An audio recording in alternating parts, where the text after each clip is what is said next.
क्या आप जानते हैं सन 1730 में खेजड़ी के पेड़ के लिए 363 लोगों ने अपने प्राणों की आहुति दी थी। वह कौन थे और क्यों दी थी अपने प्राणों की आहुति? बात है सन 1730 की, जब राजस्थान में मारवाड़ में राजा अभय सिंह का शासन था। उन्होंने मेहरानगढ़ दुर्ग में फूल महल के निर्माण की सोची और इसके निर्माण में वह चूना पकाने के लिए बहुत सारी लकड़ियों की जरूरत थी। तब राजा ने अपने मंत्री गिरधारी दास भंडारी को आदेश दिया कि जाओ और बहुत सारी लकड़ियां काट कर लेकर आओ। मंत्री राजा का आदेश पाकर सेना व मजदूर जोधपुर से निकल पड़ा और 24 किलोमीटर दूर जाकर उसने देखा कि एक हरा भरा गांव जहां बहुत सारे खेजड़ी के पेड़ वृक्ष लगे हैं, और उसने तुरंत प्रभाव से सैनिकों को आदेश दिया कि देख क्या रहे हो, जाओ और पेड़ काटने शुरू करो। तभी उनमें से एक सैनिक बोला, हुकुम, यह तो खेजड़ी गांव है जहां बिश्नोई समाज के लोग रहते हैं। वह हमें पेड़ काटने नहीं देंगे। वह पेड़ पौधों और जीव जंतुओं से अपनी संतान के समान प्रेम करते हैं और वह उनकी देखभाल करते हैं। गिरधारी दास मंत्री बोला, यह राजा का हुक्म है और तुम पेड़ों को काटो, मैं देखता हूँ कौन हमें पेड़ काटने से रोकता है। सिपाही फिर से बोल, हुकुम, एक बार फिर से विचार कर ले कि क्या आप सही कर रहे हैं। मंत्री जोर से बोला, मेरे सामने ऊंची आवाज में बात करता है, आज्ञा की अवहेलना करता है। जाओ और सभी पेड़ों को काटना शुरू करो। और सैनिकों ने पेड़ काटना शुरू किया। तभी पेड़ों को काटने की आवाज सुनकर अमृता देवी बिश्नोई बाहर आई और बोली, कौन हो तुम और इन पेड़ों को क्यों काट रहे हो? तभी गिरधारी दास बोला, मैं महाराज अभय सिंह का मंत्री हूँ और उनका आदेश है कि फूल महल के निर्माण के लिए लकड़ी काट कर के ले आओ और हम यहाँ लकड़ी काटने आए हैं। अमृता देवी बोली, बंद करो यह सब। मैं बिश्नोई की बेटी हूँ और गुरु जम्भेश्वर भगवान की सेवक हूँ। मैं तुम्हें ये पेड़ काटने नहीं दूंगी। तभी मंत्री बोला, यह राजा का आदेश है, पेड़ तो हम काटेंगे, हमें कोई नहीं रोक सकता। तभी अमृता देवी उनके सामने आकर के खड़ी हो गई और बोली, पेड़ मैं तुम्हें नहीं काटने दूंगी। उधर अमृता देवी की आवाज सुनकर उनके पति रामोजी बिश्नोई व उनकी 3 बेटियां आंसू रत्नू और भागू आ गए और वह सभी उनके सामने आ गए और बोले, पेड़ हम तुम्हें नहीं कटने देंगे।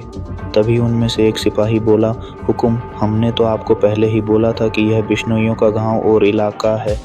यहाँ कोई पेड़ नहीं काट सकता, वो शिकार भी नहीं कर सकता है, या हिरण भी निडर होकर विचरण करते हैं। तभी मंत्री बोला, यह राजा का आदेश है और पेड़ तो हम काट कर ही मानेंगे। तभी अमृता देवी बोली, हमें भी हमारे गुरु जम्भेश्वर भगवान का उपदेश है और आदेश है कि बिश्नोई समाज के लोग प्रकृति संरक्षण और पेड़ पौधे जीव जंतुओं की रक्षा करें, तो पेड़ हम भी काटने नहीं देंगे। आप यहाँ से वापस चले जाएं। मंत्री बोला, आपसे डरकर वापस चले जाएं, ऐसा हो ही नहीं सकता। और उन्होंने सैनिकों को आदेश दिया कि देख क्या रहे हो, काटो इन पेड़ों को। और सिपाही पेड़ों को काटने लगे। तभी अमृता देवी, रामोजी बिश्नोई और उनकी 3 बेटियां पेड़ों से लिपट गईं और बोली, पेड़ हम नहीं काटने देंगे।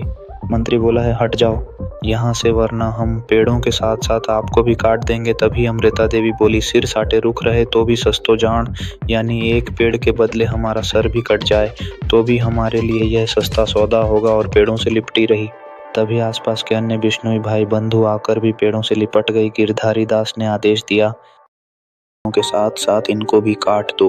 सिपाही बोला, यह पाप हम नहीं कर सकते।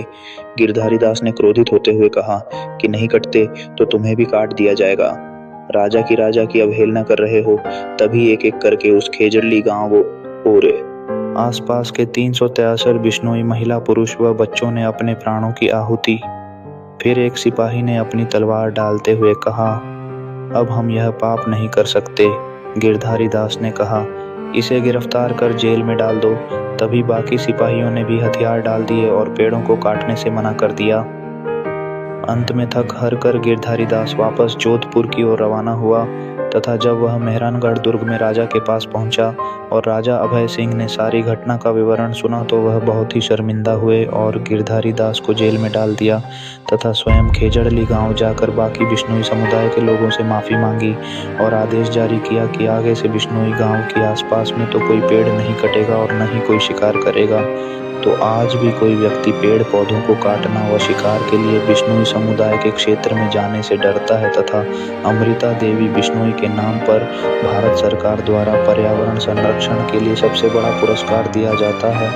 बिश्नोई समाज के लोग आज भी पर्यावरण संरक्षण व जीव हत्या को रोकने के लिए जगह-जगह अहिंसात्मक आंदोलन कर रहे हैं तथा उनके बिश्नोई भाई बंधु शिकारियों के साथ लड़ते-लड़ते शहीद हुए हैं। वीडियो को लाइक और शेयर करके चैनल को सब्सक्राइब जरूर करें। यह घटना ये सिखाती है कि प्रकृति और पर्यावरण की रक्षा के लिए बलिदान का यह जज्बा किसी भी समाज के लिए प्रेरणा का स्रोत हो सकता है।